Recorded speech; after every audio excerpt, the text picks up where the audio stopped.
আসসালামু আলাইকুম বন্ধুরা, আমাদের হাতে রয়েছে একটি স্যামসাং ব্র্যান্ডের ফোন। যে ফোনটির প্রবলেম হচ্ছে ওয়াইফাই কাজ করে না। তো আমি আপনাদেরকে একটু দেখাই যে আসলে সমস্যাটা কী রকম হয়েছে। আমরা এখানে ওয়াইফাইতে যাওয়ার পর অন করছি, বাট দেখতে পাচ্ছেন অটোমেটিক্যালি অফ হয়ে যাচ্ছে। আমরা আবারও ওয়াইফাই অন করে দেখব। তো দেখতে পাচ্ছেন অটোমেটিক্যালি আবার অফ হয়ে গেছে। তো যদি এরকম হইতো যে ফোনটা ওয়াইফাই অপশনে যাওয়ার পর অটোমেটিক্যালি অপশন থেকে আমাদেরকে বের করে দিচ্ছে বা সাসপেন্ড করে দিচ্ছে বা আনফরচুনেটলি স্টপেড লেখা আসছে, তাহলে বুঝতে হতে ফোনটির সফটওয়্যারের সমস্যা। কিন্তু অনেকে একটা ভুল করে কি, এই সাধারণত ওয়াইফাই না আসলেই আগে ফ্লাশ করেন, ফ্লাশ করতে গিয়ে আরও ঝামেলায় পড়েন, তখন আরও সমস্যা।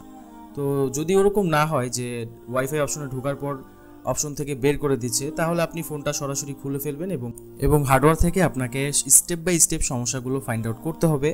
একটা কথা মনে রাখবেন, আপনি যদি সমস্যা ফাইন্ড আউট করতে পারেন তাহলে আপনি সবই পারবেন। তো আমি ফোনের মাদারবোর্ডটা খুলে নিয়েছি, এখন আমরা এটার অপারেশন করব। ওয়াইফাই সেকশন হচ্ছে এটা, আর নেটওয়ার্ক সেকশন হচ্ছে এই টিনের ভিতরে। তো নেটওয়ার্ক সেকশন আমাদের দেখা দরকার নেই, আমাদের দরকার হচ্ছে ওয়াইফাই সেকশন। এটা হচ্ছে ওয়াইফাই সেকশন, এটা আমি টিনটা আগে খুলি।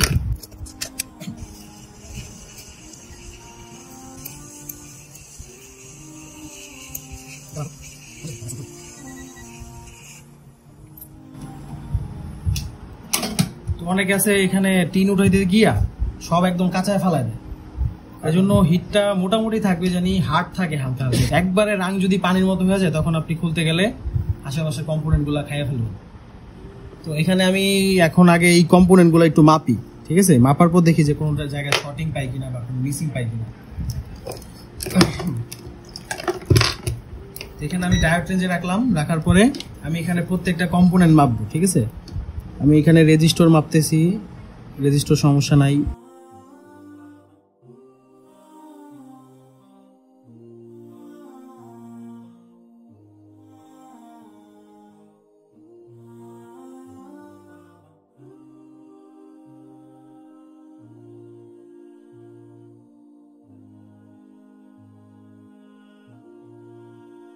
এই ক্যাপাসিটারটা শর্ট আছে, দুই পাশে বিপ আসতেছে, ঠিক আছে?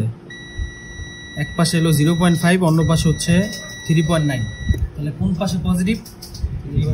3.9, মানে আইসির পাশে যেটা আছে। আইসির পাশে যেটা আছে সেটাতে আমি শর্ট কিলার লাগাই দেখবো যে কোনটা গরম হয়, ঠিক আছে?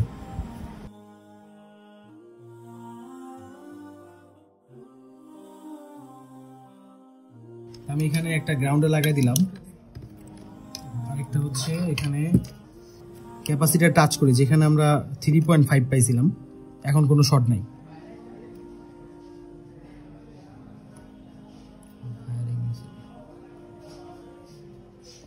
আচ্ছা, এবার একটু মাইপা দেখি। এখানে মাঝে মাঝে শর্ট কিলার লাগানোর পর অটোমেটিক্যালি শর্টটা কই জানি গায়েব হয়ে যায়, বুঝা যায় না। এই পাশে এখন কিন্তু কোনো বিপ নাই, অপর পাশে বিপ আছে, এই পাশে বিপ নেই। এখন এই পাশে কোনো বিপ নেই, এই পাশে বিপ আছে, এই পাশে বিপ নেই, তাহলে এটা ভালো আছে নাকি? অন্য কম্পোনেন্ট গুলো এবার মাইপা দেখি। এখানে একটা রেজিস্টার মাপি, দুই পাশে রিডিং, অথবা এখানে রিডিং আসবে, রিডিং আসছে। তারপর আমরা একটা কয়েল মাপতেছি, এটাও ঠিক আছে, যেহেতু রিডিংটা শর্ট রিডিং আছে, মানে ঠিক আছে। আর কিছু মাপার মতো নাই, এখানে রেজিস্টার যেগুলো আছে এগুলো মাপি, ঠিক আছে। তো এইভাবে আমরা প্রত্যেকটা কম্পোনেন্ট আমাদের মাপতে হবে। তো আমরা এখানে কোনো ধরনের কম্পোনেন্টের সমস্যা পাইনি। এখন আমরা প্রাথমিকভাবে আইসিটি রিহোট করব, কারণ অনেক সময় লুজ কানেকশনের কারণে কিন্তু ওয়াইফাই কাজ করে না। আইসি রিহোট করার পরেও যদি কাজ না হয়, সেক্ষেত্রে আমরা আউটপুট ভোল্টেজগুলো মাপবো। আউটপুট ভোল্টেজগুলো মাপার পরেও কাজ যদি না হয়, সেক্ষেত্রে আমরা আইসিটি চেঞ্জ করে দিতে পারি। তো এখানে আমরা রিহোট করলাম, রিহোট করার পর এখন আমরা ফোনটি অন করে দেখব যে আমাদের প্রবলেম সলিউশন হয়েছে কিনা। ভিডিওটি দ্রুত হওয়ার জন্য আমরা স্কিপ করে দিয়েছি। এখন আমরা সেটিংসে যাচ্ছি, আমরা এখানে কানেকশনে গেলাম। তো তারপর এখান থেকে আমরা ওয়াইফাইতে ক্লিক করি। তো দেখতে পাচ্ছেন এখানে কিন্তু অনেকগুলো ওয়াইফাই শো করছে, আমরা একটা ওয়াইফাই এখানে কানেকশন দিব।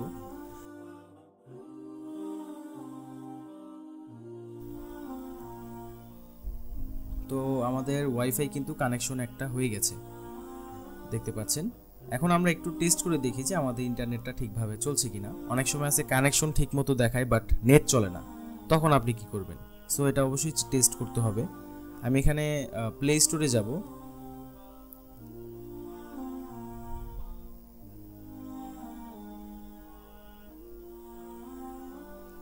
ওকে, দেখতে পাচ্ছেন প্লে স্টোরে কিন্তু অনেকগুলো অ্যাপস ওপেন হয়ে গেছে। আলহামদুলিল্লাহ আমরা প্রবলেমটা সলিউশন করতে পেরেছি। কাস্টমারকে দেওয়ার পর কাস্টমারও স্যাটিসফাই, সে খুব খুশি, না পেয়ে পাইছে একদম। তো ভালো থাকবেন সবাই, আসসালামু আলাইকুম।